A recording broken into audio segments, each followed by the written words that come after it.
in store besides our fabulous eats and drinks?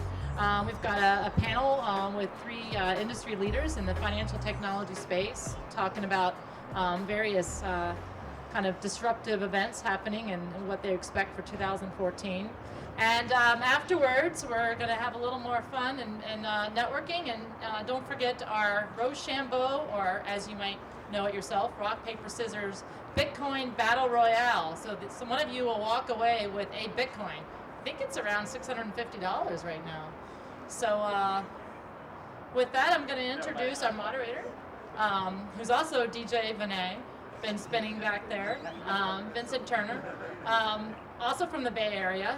He is a co-founder of PlanWise, a company that enables you to manage your finances a lot better and more efficiently.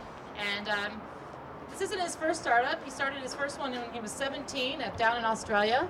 And he's been very successful selling products to banks over in Australia. And actually started and operates the largest FinTech meetup in all of California. And I think only second to New York. So I'm really happy to have the partnership here, and I'm going to hand it over to you now. All right. Thank you. Thank you. Thanks, Kristen, and thank you, Yodlee. Hello, everyone. We're going to be running a little bit of a panel this afternoon. FinTech seems to be taking a little bit of a forefront recently. In fact, I've only been for 24 hours and I've had 3 experiences that are like my sort of South by Southwest experiences, and all 3 of them so far have been FinTech related experiences involving Bitcoin, PayPal, Venmo and Braintree. So I'm not sure how that's happening, but it seems like 2014 is going to be a big year for FinTech. So I managed to get PayPal in there as well. So we have 3 panelists tonight. I'm going to let them, or this afternoon, I guess we are still afternoon, I'm going to let them introduce themselves, and then we're going to have a few canned questions that we have around FinTech, what's happening this year, some of the talk about cryptocurrency. I don't think there'd be a conversation about FinTech if it didn't have a bit of Bitcoin in there somewhere.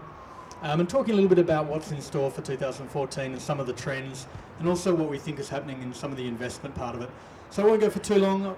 From there as well, we have a few questions open for the audience if there's any specific things. There's some amazing minds here with respect to FinTech, so you pretty much ask anything you want. The more divisive, the better. That's the beauty of panels. You'd want to get a little bit of an argument going, so we're going to try for that. So without further ado, Robert, I might start with you to intro, and then we'll shoot down the line. Thank you. Thanks, Vincent. Hi, everybody. Welcome for coming. I'm Robert Schwenker. I work with PayPal. I work with startups at PayPal. I work with a team that runs Startup Blueprint, and so we partner with accelerators, incubators, VC funds, and such. And besides Blueprint, today we had announced Ignition, which basically gives startups $50K in free transaction fees on Braintree. So we're just giving money away. If you want me, I'll meet me in the back, and we'll share all the good stuff.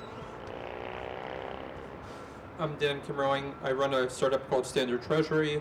I've been pretty active in the financial services space the last 5 years. I ran another financial services company called Yodlee, which we sold in May of 2013. I'm an active investor in the space. I'm a mentor for Techstars financial services incubator in London. I'm also sitting on the board of a bank in Texas. So if any of you want to know how banks actually work, we can talk about that at some point. Cheers. Hello? Yes, I'm Dave Drach. I'm Vice President of Business Development at Techstars, and we just launched a FinTech-focused program with Barclays Bank in London. It's our first FinTech-focused program. I actually at Techstars helped spin up these new types of programs, and it was about 2 years ago that we really started to look at the FinTech space and get interested in actually going into this vertical. And fortunately, we got a partner like Barclays to go into it with. So I'll talk about that a little bit more. You know, Barclays is a 330-year-old bank, so it's a real interesting experience working with an organization like that. But it's actually quite impressive on how they're investing in innovation in this space. And so we'll talk about some of the platform transformations and things that are going on, I think, through the panel discussions. Brilliant, thank you. Okay, so I'm going to open up with something, I guess not so much divisive, but why now? 2 years ago, when we started, say, the meetup that I run in San Francisco, there wasn't a meetup for FinTech. There's now a couple of thousand members.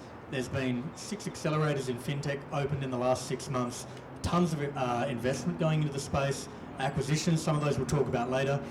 What on earth has changed in the last 2 years that's made this the time for this all to be happening now? What's changed?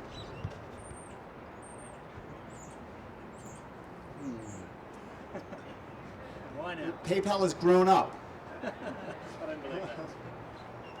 There's such an amazing synergy between financial institutions, commerce, mobile devices, cloud, all these things that we've been talking about for several years, right, have just come together and synergized, created global opportunities for startups, amazing boom, the number of accelerators and incubators as part of that in the ecosystem. You're having things like Bitcoin that could potentially tie together the whole ecosystem of financial services and such. So, combination of things, but I'll ask my friend Dan. I think he has a much better explanation for you. I actually don't think, I think the premise of the question is false. I actually think that in fact, financial services has been one of the most active verticals in startups for many, many years. I think we've just started talking about it more. In the United States this year, financial services will be 8% of GDP, which puts it up there with education, healthcare, and the military as like the biggest sectors. I think people are starting to understand the regulation more around money transmission, money MSB. If any of you, again, many of you are familiar with these issues. There are banks that are willing to work with startups like Bancorp, MetaBank, etc. And in pretty much every financial services vertical, there's innovation. So I think we often talk about just payments. So at least a few of us have deep payments experience, but I mean, we have Betterment here in personal financial management right there. We have Venmo and P2P payments. Do we have anyone from Metromile, one of the insurance startups? A couple of startups in the insurance space. So like in each sub-vertical of financial services, there are definitely people making moves. And I think you also look at things like the Revolution Money acquisition for $400 million by Amex. These kinds of things make it a continual source of interest. Yeah, see, I think so. Some of the acquisitions are big triggers. People pay more attention to the space. Both investors, I think, entrepreneurs. I think another big trigger is the platforms are maturing. A lot of people are jumping on to the actual development platforms, and there's more flexibility in the things that they can build. And I think the third thing is just where do you put your money today? I mean, just personally as an investor, you know, do I put my money in a bank in a standard savings account and get 1.2% in interest? You know, why do that when I can look at Lending Club and do maybe a little bit more work, but actually watch my money work for me and be more proactively engaged and actually see what's happening? The disintermediation of getting rid of all the different people I used to work through, some that I trusted and many that I didn't, and being able to go directly to the people that I'm actually engaging my money with and see that happen. So regulatory changes are facilitating that as well. So the platform is getting more mature underneath. We've seen kind of a big wave in the on the infrastructure side as far as what companies are building upon, and we see a lot of discussions on our founder network conversations around different platforms that they're using. A lot of them around payments, but also around other kind of investment-oriented platforms. I mean, there's another thing you see, just a massive investment by the VCs community. There's about 4 times as much investment in 2013 than there was in 2012. It reached over 1,000 payment startups on AngelList. So I think there is an increased amount of interest in the space. Yeah, I mean, percentage-wise, we've seen the scope of applications grow over the last 2 years that are focused in this domain, both on the infrastructure side and in fintech, classic fintech, generally speaking. I think the problem with that is that financial services is a heavily regulated, capital-intensive space. So if you don't know what you're doing, you'll get fucked, basically, by somebody. The regulators, your bank, the competition, so in much the same way, it has the same types of problems as enterprise software, biotech, healthcare, edtech, right? if you want to move the needle in an $8 trillion industry, the incumbents will try and screw you, and you're going to need to have both swords and shields. This is the first panel I've been on that needs a language warning. This idea of 1,000 payment startups coming into the space and being able to innovate very quickly, and like Venmo here is a great example of, you're not all of Venmo, I realise, but it's a great example of a company that was started, accelerated, was bought by one other company, then bought by another company, all with not a lot of capital, right? They didn't announce how much the second round was, but it was able to move in and capture a large number of users and a huge amount of brand equity, if you like, in a fairly short space of time. What is the threat, and I use that word loosely, of the startup community to the traditional retail banking fraternity, if you like, in terms of retail banking? The Threat or opportunity, as in what's going to happen as a result of all of these companies outside of the banking industry, if you like, creating brand equity with customers and having relationships with customers that relate to their day-to-day dealing with money. How does that affect the banking relationship long-term with those customers, do you think? Being with PayPal, right, we bought Braintree, who had bought Venmo for $26 million in 2012. Braintree we acquired last year for $800 million. I guess from the PayPal's perspective, we needed to do that to innovate, right? We were just stagnant, I think. It was a great opportunity for us to give Braintree and Venmo potentially a platform on which they could execute their global plans, which they're doing. We made the acquisition as what we believe is the most hands-off way possible, in that we're letting them, as I said, just execute on what they're currently planning to do, but in a global scale. And we're not really trying to dismantle their company. And so by leaving the companies intact as much as possible. In fact, my team, Startup Relations, is going to be sitting in the Venmo office in China Basin. So by not dismantling the companies and putting other leaders on top of them and such, I think we're giving them an opportunity to continue and nurture and evolve the customer relationships that they have. So I'm just speaking really from one experience of acquiring a startup and another startup and attempting to keep those relationships strong that they've already built. I think it's the biggest threat and the biggest opportunity in financial services right now. So if you believe the CEO of BBVA, which is the large Spanish bank that bought Simple, 95% of bank interactions will be digital by 2017, which is to say that Chase, which has 1,200 or more retail branches and continues to invest in that channel, will really have to assess if that's an effective strategy for anything more than their real estate development team.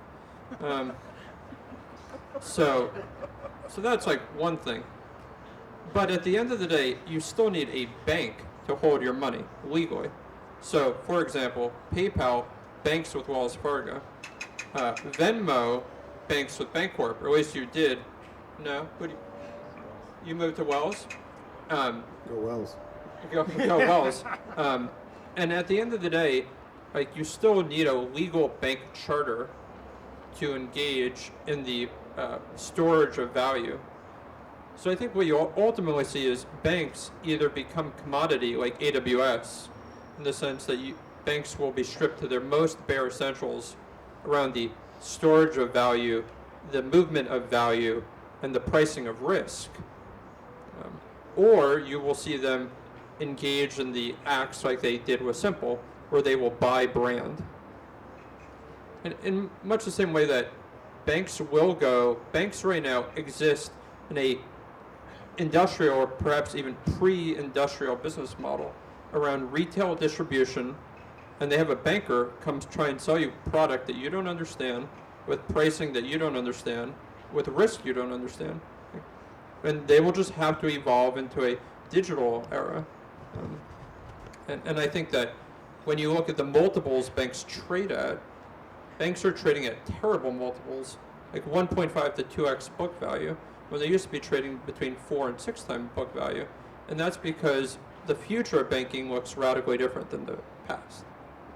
Yeah, so just curious, how many people here have gone to a retail bank location last week? Last month? About 5. Last year? All right, everybody went to the bank at one point for the year. So, just like you were saying, in retail banks, I call it the other side of the API. So I think in the banking in the future is really going to be the other side of the API. You have to have the regulatory controls. It's going to be, basically asset management on the other side. And, it's like publishing was when Amazon moved in. It's going to be a transformation of what's actually being managed. And those who win the API wars are going to win the banking infrastructure of the future. Brilliant. So, did you have something? No, you're good. So I was having a chat to Josh Greno from Capital One the other day. He has a great talk about APIs and how the banks need to reinvent themselves. He has one really good slide in this where there's a picture of Capital One, I think it is, and then the images of a lot of major companies that are not banks, right? Apple's, Amazon's, Google's, everyone else. Who's a bank and who's not a bank and who's going to become a bank in how you see the market? Is PayPal a bank? Exactly. That was part of my question. They own a bank. They own They a have bank banks in in Luxembourg. We have a license in Luxembourg. So to that question, who would you say is a bank at the moment? Who is going to have to reinvent themselves to remain a bank? And who at the moment who isn't a bank, like Apple, is effectively going to have so many of the hallmarks of what we would consider to be a banking relationship with a customer? What does that look like? Good question. Like I said, PayPal has a bank. It's in Luxembourg. We don't have one in the U.S., so we don't operate as a bank here. It's not part of our thinking. Also, I believe Google has a bank. They have a banking license, right? They have a banking license. Apple, to really, enter in the financial services business, they'll have to partner or become one. It doesn't seem like that's really their core value to the ecosystem. I think they will get involved with banking. Good question. Samsung, right? Samsung has something that looks like Passbook. It's Samsung Wallet, right? There's an API behind it. And I believe in Korea they're actually doing transactions, but nowhere else. They're partnering heavily with PayPal. I think what it looks like to me for an Apple would be, a partnership. If Carl Icahn got his way, maybe they would spin PayPal off and sell it to Amazon. I don't know. There's a very specific legal definition of a bank involving owning a charter. None of you really want to hear me pontificate around the legal nature of what a bank is and isn't, although I'm happy to do so over beer after this. I would say the reality of the situation is the bank is who the regulator looks to for compliance and control. And regulators are not incentivized to innovate.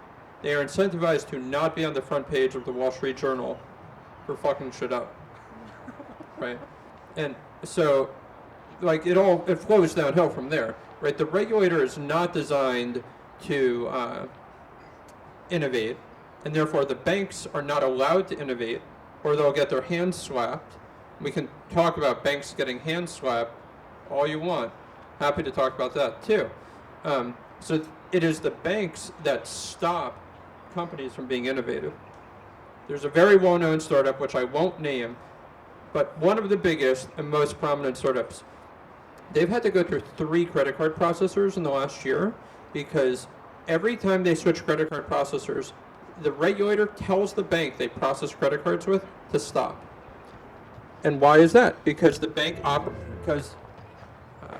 the startup operates as an unlicensed money transmitter, and if you don't know what money transmission is, you work in this space, you should. They operate as an unlicensed money services business. You don't know what that is, you should. And they believe they have poor AML controls. If you have poor AML, the regulators will stop you.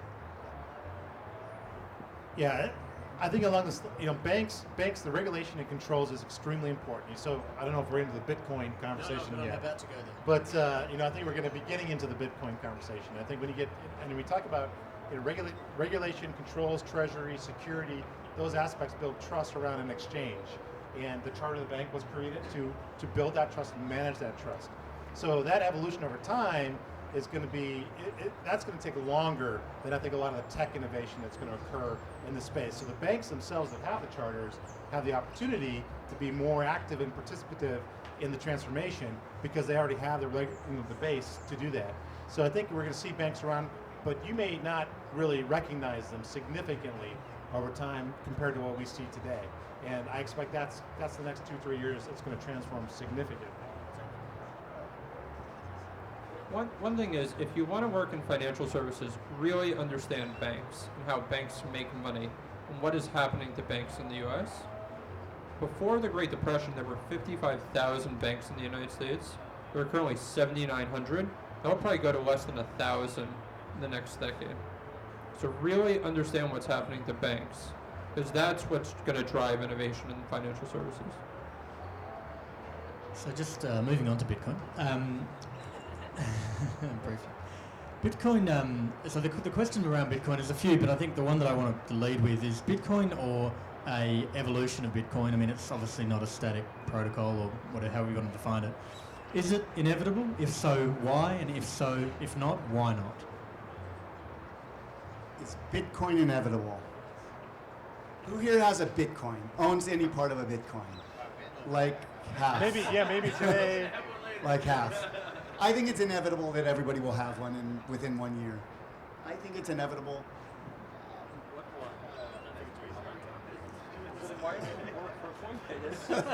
I'm getting offered a job by Coinbase. What? Why? Let Dan answer why. It's inevitable. I think.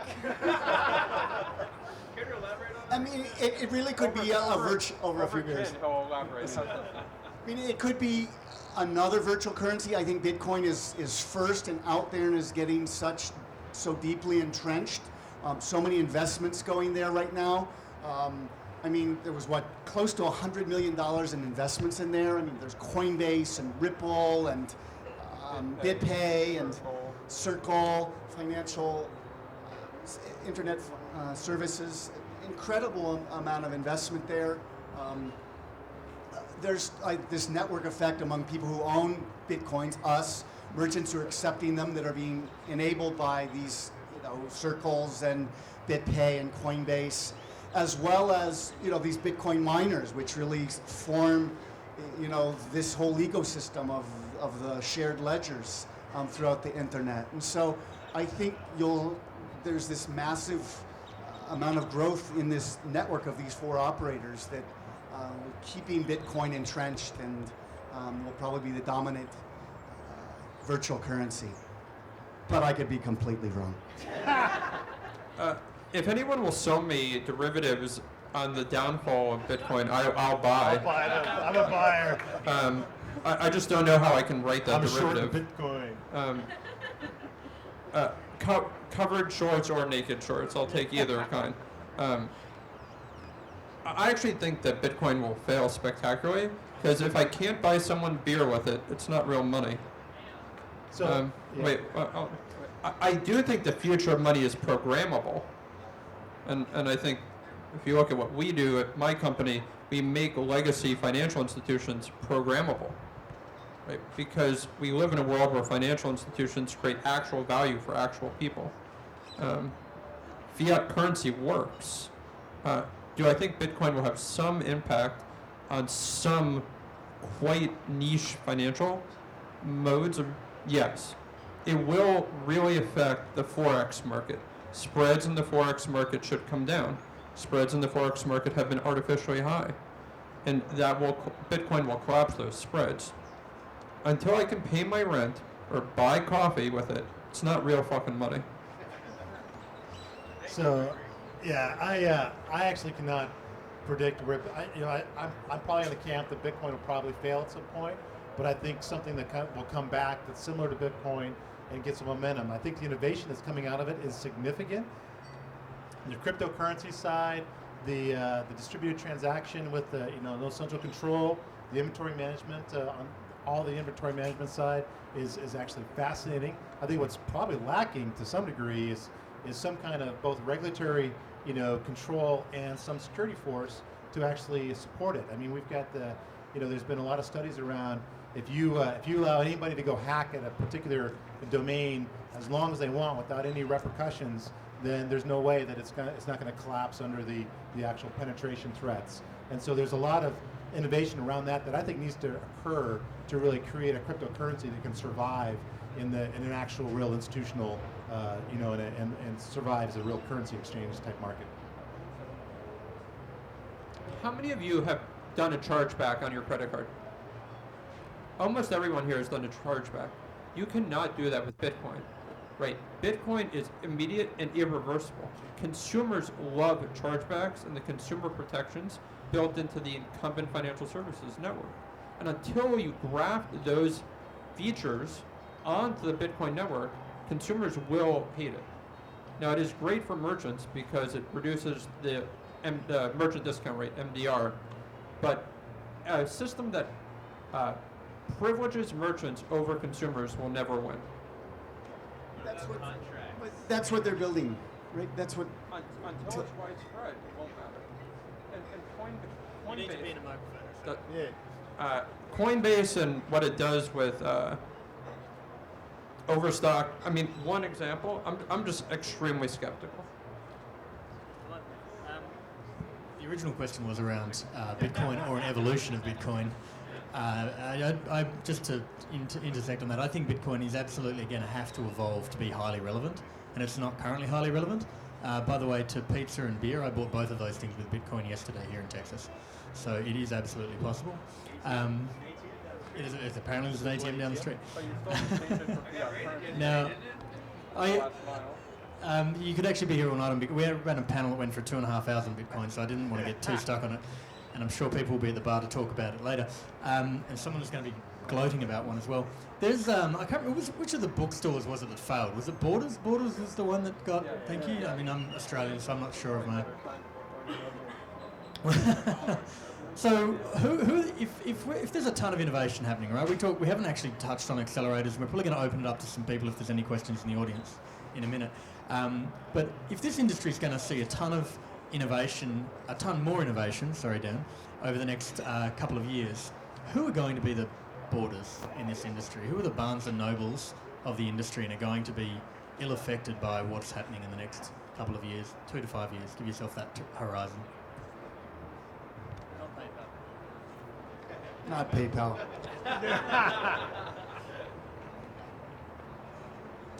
Do any of you bank with First Republic Bank?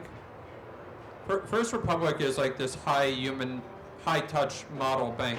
I'd say they're going the way of the dodo bird. Well, no, they could actually turn their branches into data centers. That would probably be more profitable on a per square foot basis. What about Western Union? No, I think money transfer networks actually do serve a lot of value. Although Western Union is under a deferred prosecution agreement for lax AML standards. So we could talk about that too. Well, the industry is going through major disruption, so there are going to be losers like you described. I can't really exactly predict exactly who the losers are. I think it's been, like I said before with Barclays Bank, it's been a very interesting experience working with them and seeing what they're focused on in the next generation. 330 years old, they went through the creation of the United States and the invention of electricity, the invention of the internet. They were the first ATM machine that was in production. So I think there's some that are going to basically be willing to take the commitment and make the hit to go and innovate, but there's going to be a lot that are going to be left on the wayside.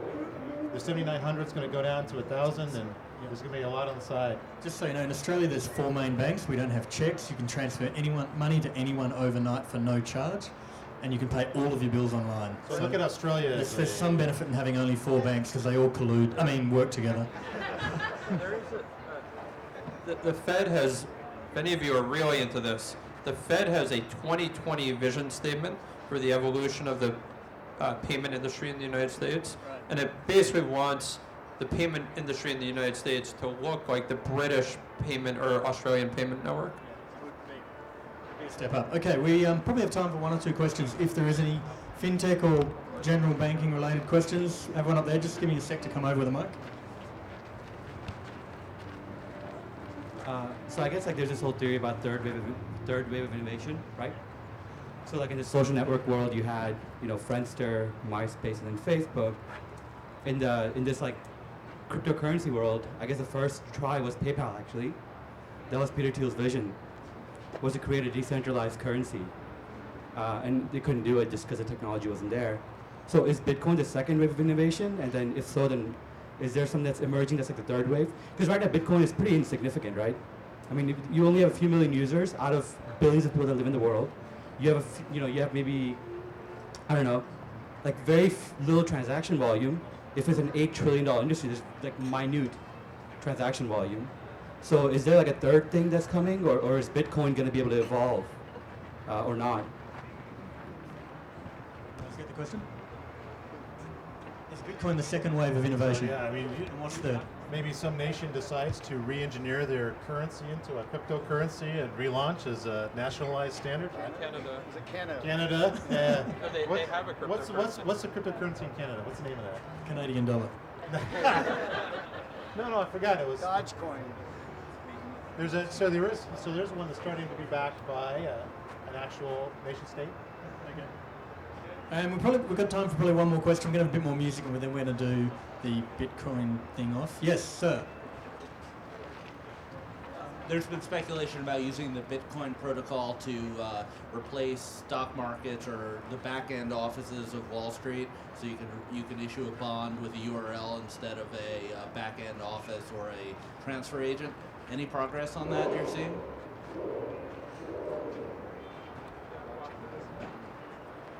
The question around replacing the back end of Wall Street with digital blockchain. Clearly, Sean Percival's working there, and others. They want us. I hear blockchain's eager to sell. I don't know why, but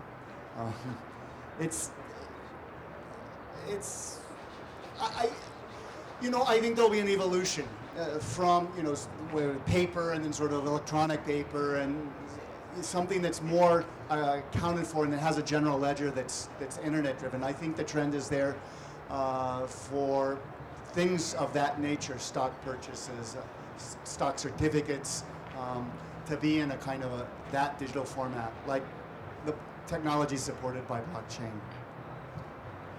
So the reason why you still have to have signature cards at your bank is not because the bank is not legally allowed to take an electronic signature, but judges won't accept electronic signatures for disputes. So until a judge can roll his or her own SSH key, I think it's highly unlikely.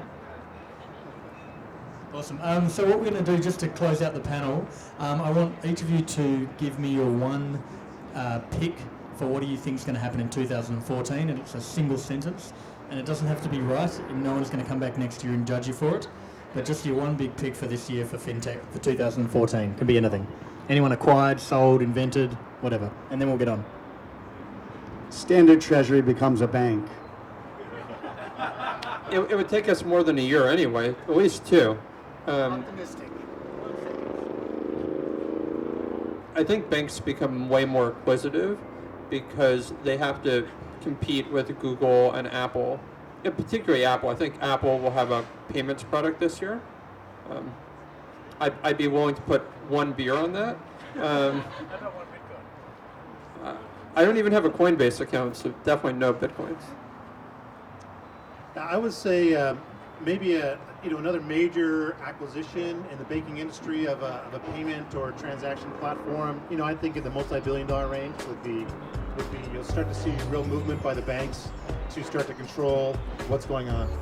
Brilliant. All right, well, if everyone can thank our panel, thank you incredibly.